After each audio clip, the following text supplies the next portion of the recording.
Can you imagine finding out your own son and his wife had been using your birthday as an excuse to fund a professional con artist for years? Because that's exactly what happened to me.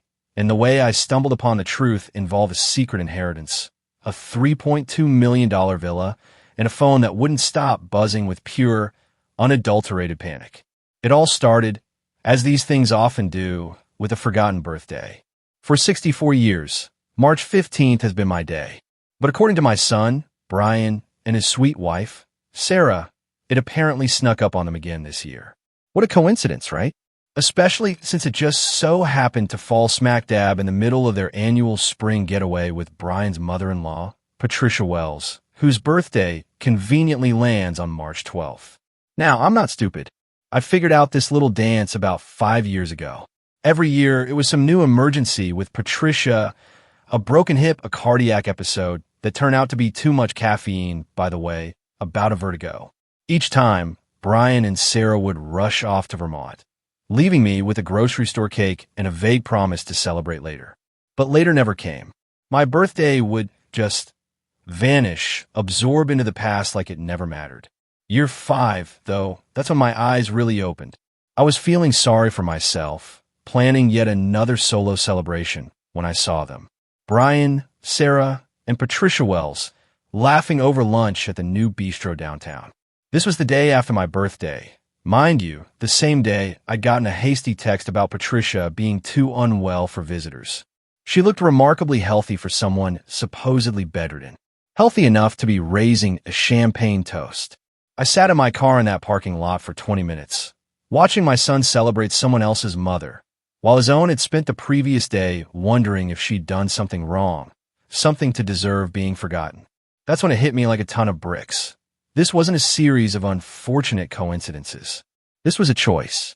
Patricia had decided the second week of March belonged to her, and Brian had decided keeping his wife happy was more important than keeping his mother from feeling like a stranger in her own family. So this year, when the familiar signs started appearing, the casual mentions of Patricia not feeling well, the suggestions of celebrating my birthday later in the month, I made a choice too. I chose silence. No subtle hints, no pathetic reminder texts. I just smiled and waved as they packed their bag for Vermont. The moment their car disappeared down my driveway, I picked up the phone. "Jennifer," I told my real estate agent, "find me the most beautiful waterfront property you can within 50 miles. Money is no object." She thought I was joking. For hours later, standing in a marble foyer of a stunning contemporary villa overlooking Long Island Sound, she realized I absolutely was not. Floor-to-ceiling windows, a gourmet kitchen, a master suite with a fireplace and a deck that made you feel like you were floating above the water. "It's $3.2 million, Mrs. Thompson," Jennifer said carefully, like she was delivering bad news. "I'll take it," I replied. "Don't you want to think about it? Maybe discuss it with your family?" she asked. I almost laughed. When was the last time my family discussed anything with me? "Jennifer," I said, "I'm 64 years old, and I've been thinking for most of them. Wire the funds tomorrow." That was Tuesday. By Wednesday afternoon, the deed was in my name. By Thursday morning, I was posting photos on every social media platform I could remember the passwords to. The living room with its sweeping ocean views. The kitchen island where I'd arranged a small celebration for one. The deck where I'd enjoyed my first solo birthday dinner in decades, complete with champagne and takeout from the most expensive restaurant in the area. My caption was simple: birthday celebrations at my new home. Sometimes the best gifts are the ones you give yourself. And that's when my phone started ringing. Brian was first, of course. My caller ID showed his name at 10:52 a.m., just 5 minutes after the bank alert would have hit his phone. You see, Brian had been watching my finances for years, ever since Dad passed. Not officially, you understand, but he'd made himself a joint account holder for emergencies and set up alerts for any significant transactions. It was his way of keeping tabs on Mom, making sure I wasn't making any foolish decisions with my money. How thoughtful of him. I let go to voicemail. The second call came from Sarah at 11:15, then Patricia Wells herself at 11:40, then Brian again and again. By 2 p.m., I had 17 missed calls and text messages, ranging from concern to confusion to barely controlled panic. My personal favorite came from Sarah. "Mom Thompson, we're worried about you. This isn't like you. Please call us back so we know you're okay." "Isn't like me?" I muttered to the empty room. "Lady, you have no idea what I'm like. You've just been dealing with the version of me that bends over backward to accommodate everyone else's convenience. Today, you're meeting Margaret Thompson, property owner and woman of independent means." I spent the afternoon unpacking the few boxes I brought from my old house, photo albums, my grandmother's china, the quilt my mother made for my wedding. As I arranged my new life around me, I couldn't help but smile every time the phone rang. 23 missed calls by dinner time. The messages were getting increasingly desperate. "By the way, if you're still with me, make sure to hit subscribe. More unbelievable stories are coming." Here's what none of them knew yet. What none of them had bothered to ask about in the 5 years since Dad died. Aunt Helen's inheritance. Sweet, unmarried Aunt Helen, who lived quietly in her Boston brownstone and collected vintage jewelry. The same Aunt Helen that Brian and Sarah had met exactly twice in all their years of marriage and couldn't be bothered to attend her funeral last September. Aunt Helen, who left her entire estate to her dear niece, Margaret, the only family member who ever took the time to visit. $7.3 million, to be exact. After taxes and fees, I walked away with enough money to do exactly what I wanted for the first time in my adult life. And what I wanted was to stop being invisible in my own family. I poured myself a glass of wine from my new wine fridge and sat on my new deck, watching the sun set over water that actually belonged to me. The phone was still buzzing, but I turned off the sound. Tomorrow would bring conversations, explanations, and probably some very uncomfortable family dynamics. Tonight was mine. Brian arrived at my new villa at 7:03 a.m. Saturday morning, a full day and a half early from his Vermont getaway. He stood on my new front porch looking like a man who'd driven through the night, which, judging by his wrinkled clothes and blurry eyes, he probably had. "We need to talk," he said without preamble. "Good morning to you, too, sweetheart. Come in. I'll make coffee." He followed me through the marble foyer into the kitchen, his eyes darting around like he was cataloging evidence of my mental breakdown. I busied myself with the coffee maker, a gleaming stainless steel machine that probably cost more than his monthly mortgage payment. "Mom, this is insane. You can't just buy a $3.2 million house without discussing it with anyone. What were you thinking?" I measured coffee grounds carefully, taking my time. I was thinking that I'm a grown woman with my own money who wanted to buy a house. "Would you like cream with your coffee?" "Don't be flippant. This is serious. Do you have any idea what kind of financial commitment you've made? The property taxes alone on this place will be astronomical. About $32,000 annually," I said calmly. "Already budgeted for." Brian stared at me. "How could you possibly budget for that?"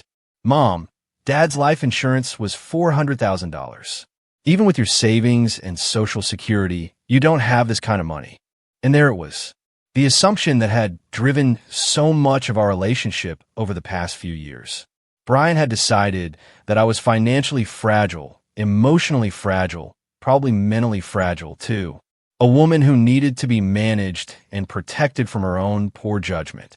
"Brian," I said softly, "there are quite a few things about my financial situation that you don't know." "What's that supposed to mean?" "It means I'm not the helpless widow you've been treating me like. And this conversation is far from over. But right now, I have a new house to enjoy and a birthday to celebrate." He tried to speak, but I simply hung up. The phone started ringing again immediately. I turned it off and poured myself another glass of wine. Tomorrow would bring more difficult conversations, but tonight was still mine. The inheritance that changed everything had been sitting in my bank account for 6 months before I even told Brian that Aunt Helen had died. To my family, she barely existed.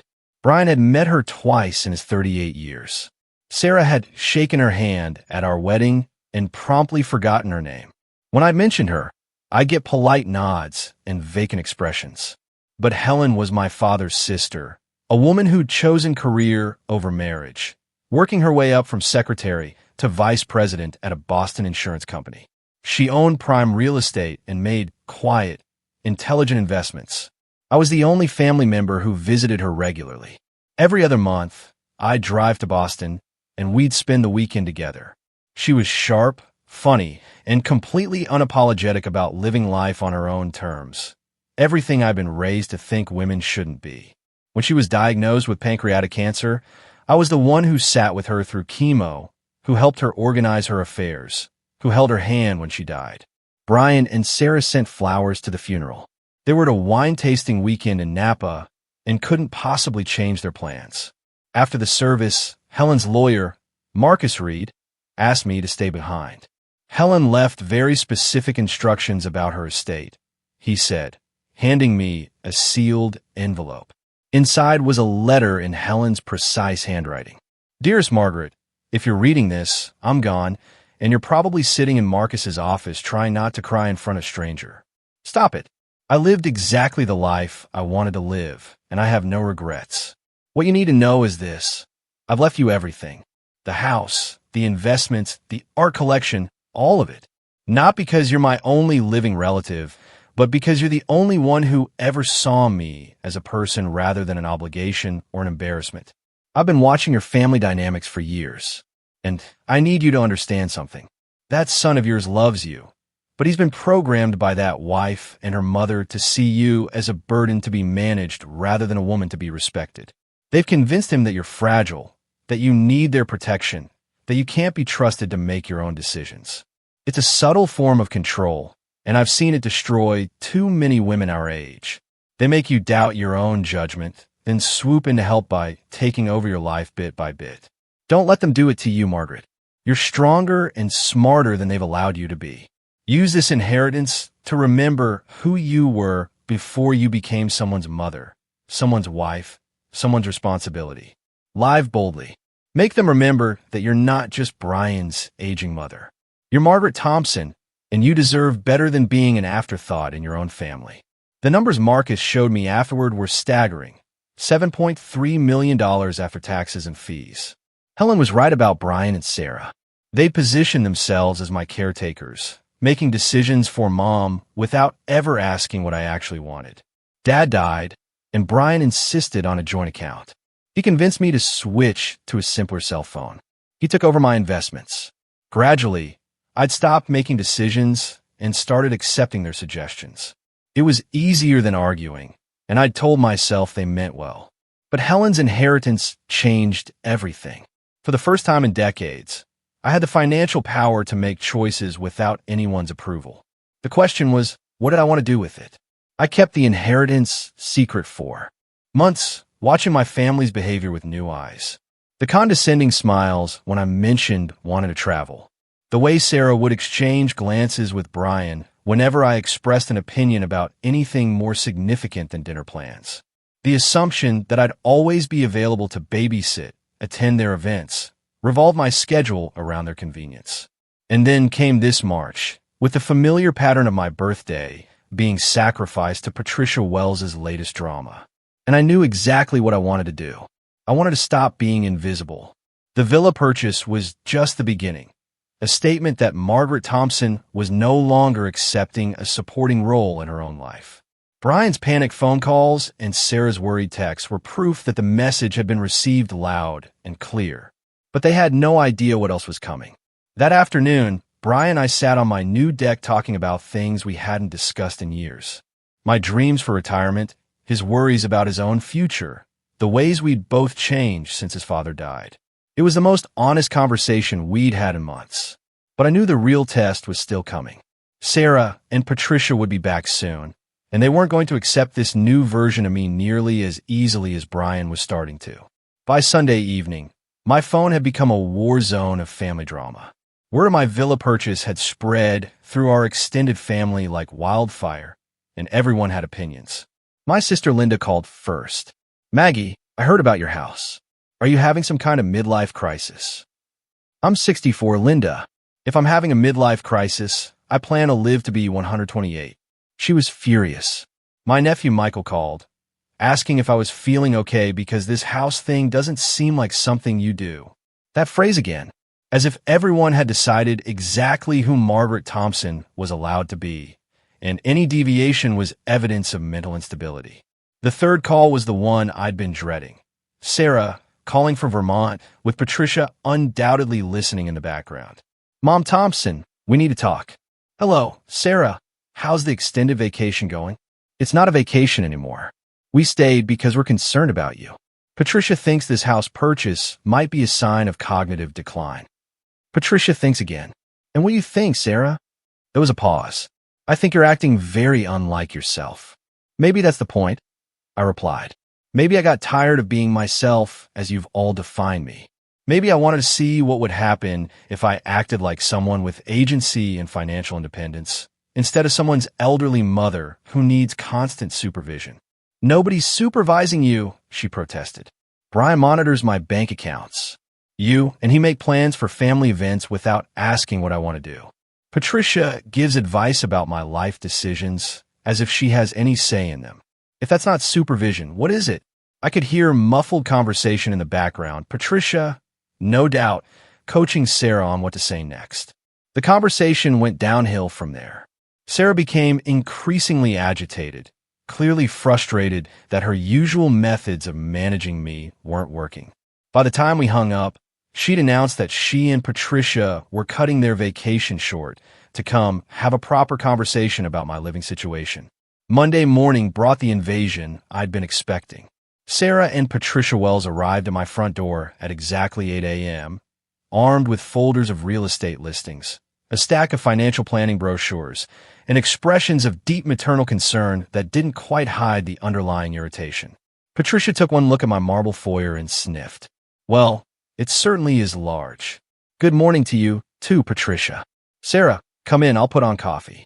They followed me into the kitchen like a delegation from the Department of Poor Life Choices.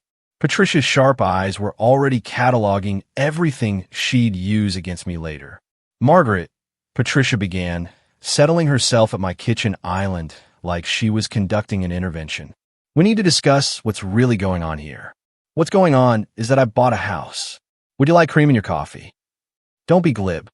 Patricia opened her folder. This purchase represents several concerning patterns of behavior that Sarah and I have been discussing. Secretiveness about major financial changes, impulsive decision-making, social withdrawal from family activities, and now this purchase that frankly seems designed to prove something rather than meet any actual housing needs, Sarah recited, clearly rehearsed. Interesting theory, I said. What exactly do you think I'm trying to prove? Patricia leaned forward, her voice taking on the tone she probably used with difficult insurance customers. That you don't need family input on major decisions.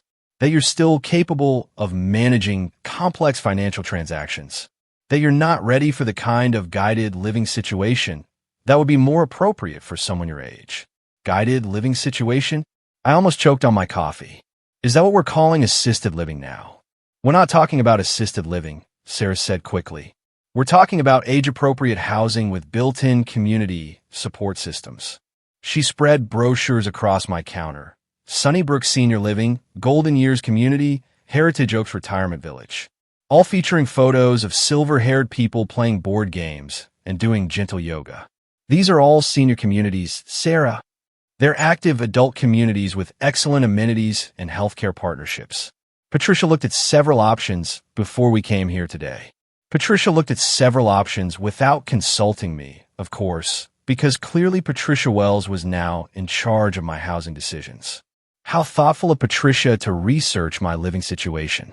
I wasn't aware that was her responsibility. Patricia's smile grew tighter. Margaret, I've been watching this family struggle with these decisions for months. Brian is worried sick about your judgment. Sarah is exhausted from trying to balance her own family responsibilities with concern for your welfare. Something needs to change. You're absolutely right, I said. Something does need to change. What needs to change is this assumption that I require management by committee. I'm 64 years old, not 94. I have an advanced degree, business experience, and more money than most people dream of. I don't need Patricia Wells to research my housing options. Patricia's facade of maternal concern finally dropped entirely. Your independence, Margaret. You're being selfish and irresponsible. You have family members who depend on you, who have built their lives around certain expectations. What expectations? that you'll be a reasonable, reliable presence in their lives, that you'll make decisions that consider their needs and feelings, that you'll act like the mature adult they need you to be, instead of some rebellious teenager buying sports cars and getting tattoos. I almost laughed at the image of me as a rebellious teenager. Patricia, I bought a house with my own money. How exactly does that affect your needs and feelings? It affects our ability to plan for the future, to know that you're safely settled and not making impulsive decisions that could impact everyone. And there it was, the real issue. Not my safety or welfare, but their need to control my choices so they could predict my role in their lives. I see. So, this is about your comfort, not mine. Sarah jumped back in, sensing Patricia had revealed too much. It's about family, Mom Thompson. Families make decisions together. They consider each other's feelings. They don't just disappear for weekends and come back having bought million-dollar properties. Sarah, when you and Brian bought your house, did you ask my opinion? That's different. How? Because you're our parent. We look to you for stability and consistency. And I've given you both of those things for your entire adult lives. But stability doesn't mean I never change. And consistency doesn't mean I never grow. I'm not a piece of furniture, Sarah. I'm a person with my own dreams and goals. We sat in uncomfortable silence for several minutes. Finally, Patricia gathered her brochures and stood up. Well, Margaret, I can see that you're determined to make this mistake. But when this house becomes too much to manage, when the isolation gets to you, when you realize that independence isn't the same thing as happiness, don't expect the family to just pick up the pieces. I wouldn't dream of it, Patricia. After they left, I sat in my beautiful kitchen looking out at my beautiful view, thinking about Patricia's words. She was probably right that independence wasn't the same thing as happiness. But for the first time in years, I had the chance to find out what my version of happiness actually looked like. And that was worth more than all the family approval in the world. 2 weeks later, I discovered something that changed everything I thought I knew about my family financial situation. I was cleaning out Dad's old desk, finally ready to tackle the paperwork I'd avoided for 3 years, when I found a manila folder tucked behind the warranty information for appliances we no longer owned. The tab was labeled Brian Private in my late husband's careful handwriting. Inside were bank statements, loan applications, and correspondence that painted a very different picture of my son's financial stability than the one he'd been presenting to me. Brian owed $47,000 in credit card debt. His mortgage was 3 months behind. And most shocking of all, he'd taken out a second mortgage on his house using me as a co-signer, forging my signature on documents dated just 2 months after his father's funeral. I sat in Dad's old chair, staring at the evidence of my son's deception, feeling like I was looking at a stranger's life. The Brian I knew was responsible, conservative with money, someone who'd inherited his father's careful approach to finances. This Brian was desperate, reckless, and apparently willing to commit fraud to solve his problems. The worst part wasn't the money, though. It was the dates. Every single financial crisis in these documents coincided with one of Patricia Wells's mysterious health emergencies. Every rushed trip to Vermont, every canceled birthday celebration, every family event that had been postponed or moved to accommodate Patricia's needs had happened during months when Brian's financial situation was deteriorating. I pulled out my phone and called Marcus Reed, Aunt Helen's lawyer. Marcus, I need you to run a credit check on my name. I think someone may have been using my identity for loan applications. 3 hours later, I had the full picture. Not only had Brian forged my signature on his second mortgage, but he'd also applied for 2 credit cards in my name and taken out a personal loan using my Social Security number. My credit score, which I hadn't checked in years, had dropped from excellent to barely acceptable. The doorbell rang as I was reviewing the credit report. Through the window, I could see a silver BMW in my driveway, Sarah's car. She stood on my porch looking nervous, clutching a small gift bag. Mom Thompson, I hope I'm not interrupting. I brought you something from Vermont, a peace offering. I let her in, curious about this sudden change in tactics. She handed me the bag with an awkward smile. Inside was a snow globe featuring a charming Vermont inn and a card that read, "Thinking of you, Patricia. Patricia asked me to give you this." She feels bad about how things went the other day. How thoughtful of Patricia to think of me. I set the snow globe on the entry table. Would you like some coffee? Actually, I was hoping we could talk about the house situation, but also about other things. We settled in the living room. Sarah perched on the edge of my new sofa like she was ready to bolt at any moment. Mom Thompson, I owe you an apology. Patricia and we may have overreacted about the house purchase. May have. You did overreact. It's just that Brian has been so stressed lately. And when you bought this place without telling him, he kind of fell apart. Stressed about what? Sarah's carefully composed expression flickered. Work stuff. The usual pressures. You know how he is about money. I didn't know how he was about money. Apparently, better than I thought. Sarah, how long have you known about Brian's financial problems? The color drained from her face. What financial problems? The credit card debt, the mortgage issues, the loans he's taken out using my name without my permission. I don't know what you're talking about, but her expression told a different story. Sarah knew exactly what I was talking about. The forged signatures, Sarah, the identity theft, the fact that every one of Patricia's health emergencies seems to coincide with Brian needing to avoid conversations about money. Sarah's composure cracked entirely. He didn't mean for it to go this far. It started small. Just one credit card to get through a rough patch. Then Patricia really did get sick. And the medical bills, what medical bills? Patricia has excellent insurance.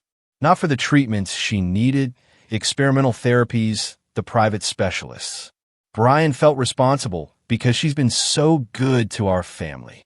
I stare at my daughter-in-law. Pieces of a puzzle clicking into place. Sarah, exactly how much money has Brian given to Patricia Wells? It's not like that. It's not giving, it's investing. Investing in what? Patricia has connections in the medical research field. She's been helping Brian invest in some promising treatments for her condition. When they pay off, we'll make back everything we've put in, plus returns. My blood went cold. Sarah, Patricia Wells doesn't have connections in medical research. She was an office manager at an insurance company before she retired. No, that's not. She has friends who work in pharmaceutical development. She's shown us the research papers, the projected returns. She's shown you fake documents to convince Brian to give her money he doesn't have. Money he's stolen from me to give to her. Sarah stood up abruptly. That's not true. Patricia would never. She's been like a mother to me. A mother who's convinced you to enable your husband's financial crimes. Sarah, Brian has committed identity theft. He's forged legal documents. He's destroyed my credit rating to fund Patricia's lifestyle. You're wrong. But her voice was shaking now. Patricia wouldn't do that. She cares about our family. Patricia Wells has been systematically draining your family's resources for years while positioning herself as your savior. Every emergency, every crisis, every desperate need for funds has been carefully orchestrated. Sarah backed toward the door. I have to go. This conversation, you're not thinking clearly. The stress of the move, the isolation from family. Sarah, wait. But she was already gone, leaving behind the snow globe and a growing certainty that my family's problems ran much deeper than I'd imagined. I picked up my phone and called Marcus Reed again. Marcus, I need you to investigate someone for me. Patricia Wells, age approximately 70, last known address in Vermont. I want to know everything about her financial history, her family connections, and any legal issues in her background. May I ask why? Because I think she's been running a long-term con on my family, and my son has been stealing from me to finance it. 2 hours later, Marcus called back with information that made me feel sick. Patricia Wells wasn't Patricia Wells at all. Patricia Wells was actually Patricia Warren, and she had a criminal history spanning 3 states in 20 years. Marcus's research revealed a pattern that was as impressive as it was terrifying. Patricia had been targeting families with aging parents and financial resources since the early 2000s. Her method was always the same. Befriend a younger woman with family money, gradually position herself as an indispensable maternal figure, then create ongoing medical or financial crises that required increasingly large investments or loans. She'd been arrested twice, Marcus told me. Both cases were dismissed due to insufficient evidence or plea agreements. Based on the financial records you gave me, the first loan your son took out was in September 2019. That's also when the first Patricia Wells medical emergency appeared on your family calendar. For years, Patricia had been systematically destroying my son's financial life for 4 years. And I've been so busy feeling sorry for myself about forgotten birthdays that I'd missed it entirely. Marcus, I need to know how much total money Brian has given her. Based on the loan documents and credit statements, approximately $180,000. But Margaret, there's something else you need to know. My heart sank. What? Patricia Warren isn't working alone. She has a partner. Someone who helps her identify and research target families. Someone with access to personal information and family dynamics. Ooh, I'm still working on that. But whoever it is, they've been feeding her detailed information about your family's financial situation, your personality, your relationship with Brian and Sarah. This wasn't a random targeting. This was carefully planned. After I hung up, I sat in my beautiful living room looking out at the water, trying to process what I'd learned. My son was a victim, not a villain. He'd been manipulated by a professional con artist who'd spent years positioning herself as a trusted family member.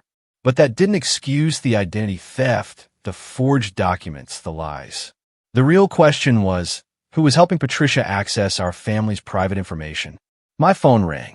Brian's name appeared on the screen. Mom, I need to talk to you. Can you come over? It's important. What's wrong? I can't explain over the phone. Please just come, and don't bring anyone else. 20 minutes later, I stood in Brian and Sarah's living room, looking at my son's haggard face and wondering how I'd missed the signs of his distress. Mom, I need to tell you something, and you're going to hate me for it. Try me. I've been taking money from your accounts, forging your signature on loan documents, using your credit without permission. I sat down heavily on their sofa. How much, Brian? Everything. The mortgage, the credit cards, the personal loans. About $180,000 total. Why? He collapsed into his chair, burying his face in his hands. Patricia needed help with her medical treatments, experimental therapies that her insurance wouldn't cover. She showed me the research, the projected outcomes. It was supposed to be temporary, just until her insurance appeals went through. Brian, Patricia Wells isn't who she says she is. He looked up, confused.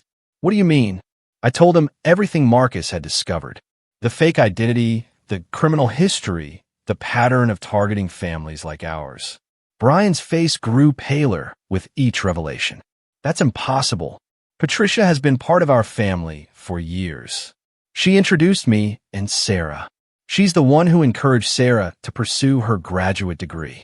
She's been at every birthday, every holiday. She introduced you and Sarah at a conference for financial planners. Sarah was there representing her company, and Patricia introduced us because she thought we'd hit it off. The pieces clicked into place with sickening clarity. Brian, what kind of conference is estate planning and senior financial services? Patricia said she was there as a consultant. Did you meet Sarah before or after Dad's diagnosis? Right before.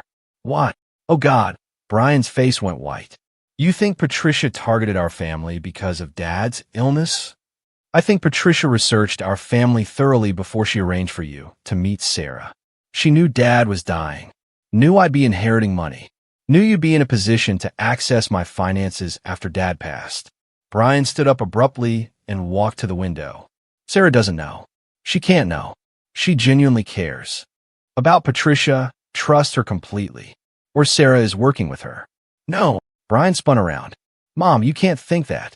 Sarah loves me. She loves our life together. Brian, how much does Sarah know about your financial situation? She knows we've been helping Patricia with medical expenses. She doesn't know about the loans, the forged documents, the identity theft. She doesn't know, or she's pretending not to know. We were interrupted by the sound of Sarah's car in the driveway. Brian looked panicked. Don't tell her we talked about this. Not yet. I need time to figure out how to explain everything. Brian, we don't have time. Patricia is running a sophisticated con operation, and Sarah might be part of it. She's not part of it. She can't be. The front door opened, and Sarah walked in carrying shopping bags and wearing a bright smile that didn't quite reach her eyes. Mom Thompson, I didn't know you were coming over. How nice. She looked nervous, I realized. more nervous than someone should be about an unexpected visit from their mother-in-law. "Hello, Sarah." Brian and I were just having a conversation about family finances. "Oh." Her smile faltered slightly. "Nothing serious, I hope." "Actually, quite serious. We were discussing Patricia's medical expenses and how they've been impacting your budget." Sarah glanced at Brian, who was staring at her with an expression I couldn't quite read. "Patricia's been going through a difficult time," Sarah said carefully. "We're just trying to be supportive." "Of course. It's wonderful that you've been able to help her with the experimental treatments." "The treatments are showing real promise," Patricia says. "The doctors are very optimistic." "Which doctors are those exactly?" Another glance at Brian. "I don't remember their names." Patricia handles all the medical appointments and the research facility where she's receiving treatment. It's in Boston, I think, or maybe Burlington. Patricia drives herself to most appointments. Every answer was vague, evasive, designed to end the conversation rather than provide information. I looked at my son, hoping he was finally seeing what I was seeing. Brian was staring at his wife like he'd never seen her before. That evening, I did something I hadn't done in years. I went through Sarah's social media accounts with the methodical attention of a private investigator. What I found made my blood run cold. Sarah's Instagram showed 5 years of happy family photos, but when I looked closely at the timeline, something was wrong. The earliest photos of her and Brian together were dated October 2019, but they claimed to have met at a conference in June 2019. Where are the photos from their early relationship? The casual dating pictures, the getting-to-know-you moments? Instead, their social media history began abruptly with photos that looked like they were already an established couple. Family dinners with Patricia prominently featured. Holiday celebrations where Patricia was clearly the center of attention. Wedding planning photos where Patricia was more involved than the actual mothers of the bride and groom. I scrolled through Patricia's Facebook page next. Her profile claimed she'd lived in Vermont her entire life, but her tag locations told a different story. Photos from Florida, North Carolina, and Georgia, all within the past 10 years. Always with different families, always positioned as a beloved family friend or adopted grandmother. In one album labeled My Florida Family, Patricia was celebrating Christmas with a couple and their teenage daughter. She was wearing the same necklace she'd worn to Brian and Sarah's wedding. In another album from North Carolina, she was at a graduation party surrounded by young adults who called her Grandma Pat in the photo comments. The pattern was clear once you knew what to look for. Patricia inserted herself into families, became indispensable, then slowly drained their resources before moving on to the next victims. But Sarah's role in this was still unclear to me. Was she a victim like Brian, or was she Patricia's partner in crime? The answer came 11:30 p.m. when my security system alerted me that someone was in my driveway. Through the window, I could see Sarah's car parked at the bottom of my drive, with the engine running and the headlights off. She sat in the driver's seat for several minutes, clearly having a phone conversation. Then she got out and walked around the side of my house toward the deck. I watched from the darkness of my living room as she tried the sliding door that led from my deck into the kitchen. When it didn't open, she pulled out her phone and made another call. I couldn't hear the conversation, but her body language was agitated, frustrated. After 10 minutes, she returned to her car and drove away. The next morning, I called Marcus Reed. "Marcus, I need you to run a background check on Sarah Mitchell." That was her maiden name before she married Brian. "Any particular reason?" "I think she might be working with Patricia Warren. I need to know if Sarah is who she claims to be." The results came back within hours, and they confirmed my worst fears. Sarah Mitchell had never worked for the financial services company she claimed to represent. The university degree she'd shown Brian was fake. Her employment history was fabricated. Even her age was a lie. She was actually 38, not 32, as she'd told Brian. Most damning of all, Sarah Mitchell had been living in North Carolina in 2015, in the same city where Patricia Warren had been arrested for insurance fraud. "Margaret," Marcus said when he called with the results, "I think your daughter-in-law is Patricia Warren's daughter." The room seemed to tilt. Her daughter? Patricia Warren has a daughter named Sarah Warren, born in 1985. The physical description matches your daughter-in-law perfectly. They've been working together for at least 8 years, possibly longer. I sat down hard on my kitchen stool, staring out at the water while my world rearranged itself around this new information. Brian hadn't been targeted randomly. He'd been hunted by two professional con artists who'd spent months, or maybe years, researching our family, identifying our vulnerabilities, and positioning themselves to maximize their access to our resources. The woman he'd fallen in love with, married, and built a life with was a stranger. Worse than a stranger, she was a predator who'd been systematically destroying his financial future while pretending to love him. My phone rang. Brian's name on the screen. Something's wrong. Sarah left early this morning and hasn't come back. She's not answering her phone. I found some papers in her dresser drawer, and I think I need to show them to you. What kind of papers?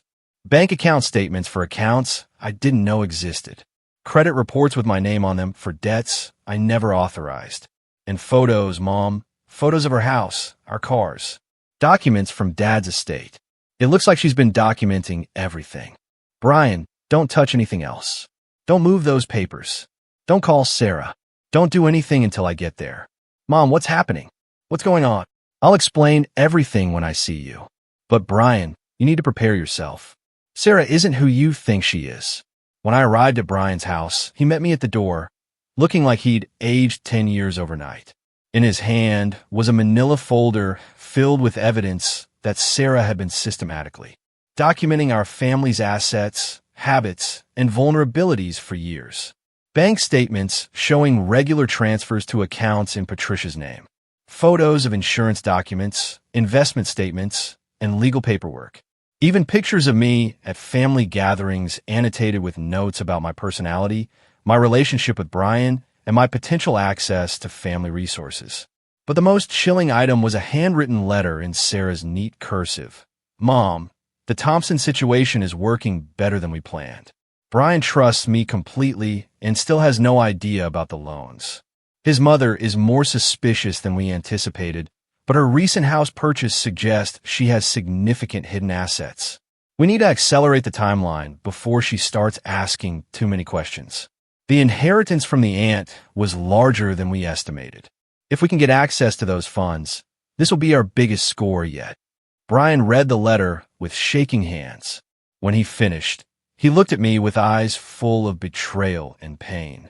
She never loved me. No, sweetheart. I don't think she did. Our entire marriage was a lie. I'm afraid so. He crumpled the letter and threw it across the room. How could I be so stupid? How could I not see this? Because you're a good person who trusted someone you loved. That's not stupid, Brian. That's human. What do we do now? Now we fight back. The next morning, I called Detective Lisa Rodriguez from the Connecticut State Police Financial Crimes Unit. Detective Rodriguez, I need to report an ongoing fraud scheme involving identity theft, forged documents, and what I believe is a mother-daughter con artist team. Within 2 hours, she was sitting in my living room reviewing the evidence Marcus had compiled and the documents Brian had found in Sarah's dresser. Mrs. Thompson, this is quite an operation they've been running. The level of planning and documentation suggests they've done this before, probably multiple times. My lawyer found evidence of similar schemes in Florida and North Carolina. We'll coordinate with those jurisdictions. But first, I need to ask, do you know where Sarah and Patricia are right now? Sarah disappeared yesterday morning. Patricia is supposedly in Vermont, but I doubt that's true. Detective Rodriguez made notes on her tablet. We'll need to move quickly. If they suspect they've been discovered, they'll try to liquidate whatever assets they can access and disappear. That afternoon, Brian and I met with our bank to freeze all accounts and reverse any unauthorized transactions we could prove were fraudulent. The process was complicated by the fact that Brian had legitimately signed some documents, even though he'd been deceived about their purpose. Mr. Thompson, the bank manager explained, some of these transactions will be difficult to reverse because you did authorize them, even if you were misled about why the money was needed. How much can we recover? I asked. Probably about 60% of the fraudulent charges. The rest? Well, it depends on whether we can locate the perpetrators and recover assets. Brian looked defeated. So, I've lost over $70,000 permanently? Possibly. But Mrs. Thompson, there's something else you should know. Someone attempted to access your accounts yesterday using forged power of attorney documents. My blood ran cold. What kind of access? They tried to transfer $2.3 million from your investment account to an offshore banking account. Our fraud protection systems flagged the transaction, but it was a sophisticated attempt. Detective Rodriguez looked up from her notes. They're accelerating their timeline. This suggests they know they've been discovered, and they're trying to grab as much as they can before they run. That evening, as I sat in my villa watching the sunset over Long Island Sound, my phone rang with a number I didn't recognize. Hello, Margaret. Patricia's voice was calm, almost conversational. Patricia, or should I call you Patricia Warren? A soft laugh. You've been busy. I'm impressed. Most of our families never figure it out until it's too late. Most of your families? How many people have you done this to? Does it matter? What matters is that you and I need to have conversation. I don't think we do. Oh, but we do. You see, Margaret, you've created a problem for me. The police involvement, the frozen accounts, the investigation, that's going to make things difficult for Sarah and me. Good. Not good, actually. Because here's what you need to understand. I know things about your family that you don't. Things that could be very embarrassing if they became public. My heart started racing. What kind of things? Your late husband's business dealings, for instance. Some very questionable tax strategies. Some partnerships that weren't entirely legal. Would you like me to share those details with the IRS? Or perhaps with a local newspaper? You're bluffing. Am I? Margaret, did you ever wonder why your husband left you such a large estate? Did you ever ask where all that money came from? I felt sick. My husband was an honest businessman. Your husband was a tax evader who used shell companies to hide income for 15 years. I have documentation that would destroy his reputation and probably result in significant tax penalties for his estate. Your estate, Margaret. The room was spinning. What do you want? I want you to call off the investigation. I want the frozen accounts released. And I want a cashier's check for $3 million as a gesture of goodwill. Or I release information that will destroy your family's reputation and probably land your son in prison as an accessory to his father's crimes. Brian doesn't know anything about his father's business. Doesn't he? He signed a lot of documents over the years, Margaret. Power of attorney forms, investment authorizations, tax papers. If I can prove he knew about the illegal activities, he becomes criminally liable. My hands are shaking. You planned this from the beginning. I plan everything, Margaret. That's why I'm good at what I do. And if I pay you, then Sarah and I disappear in your family secrets. Stay buried. Everyone wins. I need time to think. You have 24 hours. I'll call you tomorrow evening with wire transfer instructions. After she hung up, I sat in the darkness for a long time, trying to decide what kind of woman I was. The old Margaret would have paid, would have protected her family's reputation at any cost, would have sacrificed herself to keep Brian safe. But the new Margaret, the one who'd bought a $3.2 million villa and discovered her own strength, had a different idea. I called Detective Rodriguez. Detective, I just received a blackmail demand from Patricia Warren. I think it's time to set a trap. The trap we set was elegant in its simplicity. Detective Rodriguez arranged for me to wear a recording device during Patricia's final call. We also set up surveillance at 3 locations where Patricia might try to collect the money she demanded. But first, I had to have the hardest conversation of my life with my son. Brian, there are some things about your father's business that I need to tell you.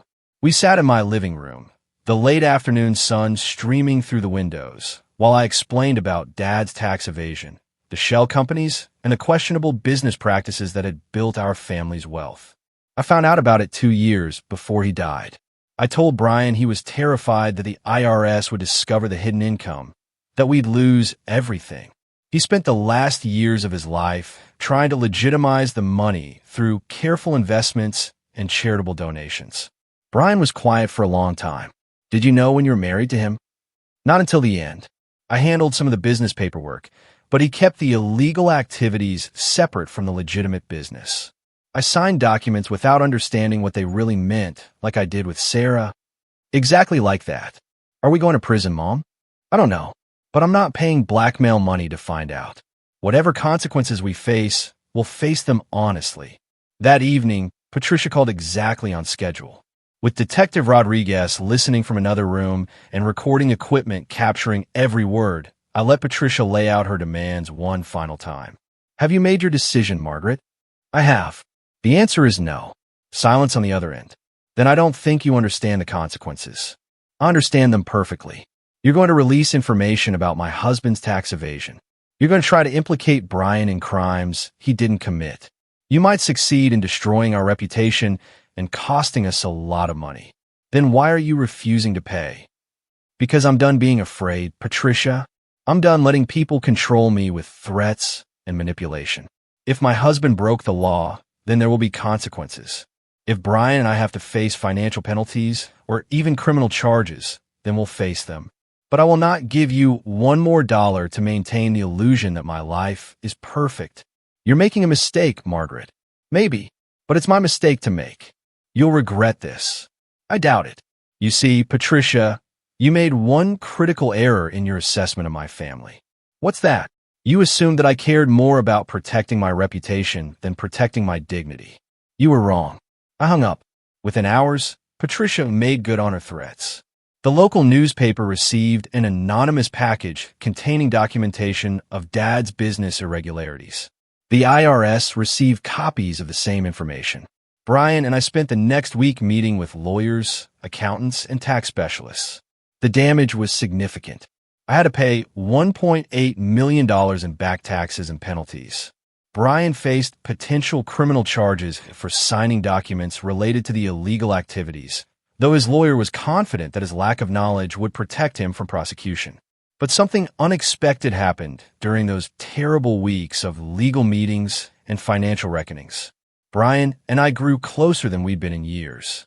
Without the weight of secrets between us, without the manipulation of Patricia and Sarah, we rediscovered the relationship we'd lost after his father died. I'm sorry, Mom, he said one evening as we sat on my deck watching the sunset. For everything. The identity theft, the lies, the way I treated you like you couldn't handle your own affairs. I'm sorry, too, for keeping secrets about your father's business.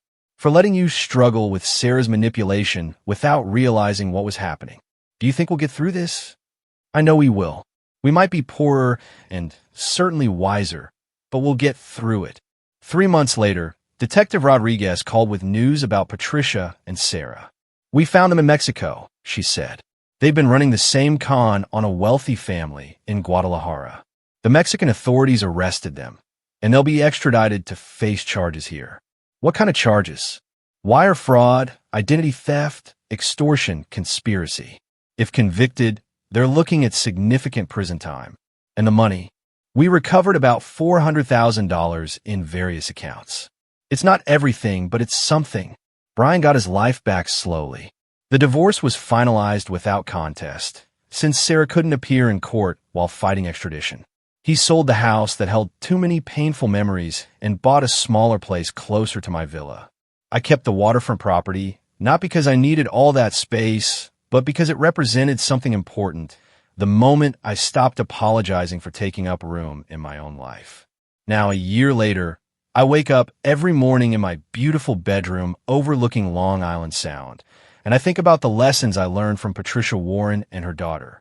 They taught me that some people will see kindness as weakness, generosity as stupidity, and love as an opportunity for exploitation. They showed me that the people closest to us can sometimes hurt us the most, not because they hate us, but because they've learned to see us as resources rather than people. But most importantly, they taught me that dignity isn't something you can buy or protect by avoiding conflict. Dignity is something you claim by refusing to let others define your worth, your capabilities, or your choices. I'm 65 now. Brian visits twice a week, and we're building a relationship based on honesty rather than assumptions. I've started traveling, taking art classes, and making friends who see me as Margaret, not someone's mother or widow or responsibility. Sometimes the best revenge isn't getting even. Sometimes it's simply refusing to stay small in a world that keeps trying to shrink you. The villa purchase that started this whole mess wasn't really about the house. It was about claiming space, demanding attention, and insisting on my right to exist as a complete person rather than a convenient afterthought. And, thanks for listening to my story. What would you have done in my place? Tell me what you think in the comments below. I really want to know.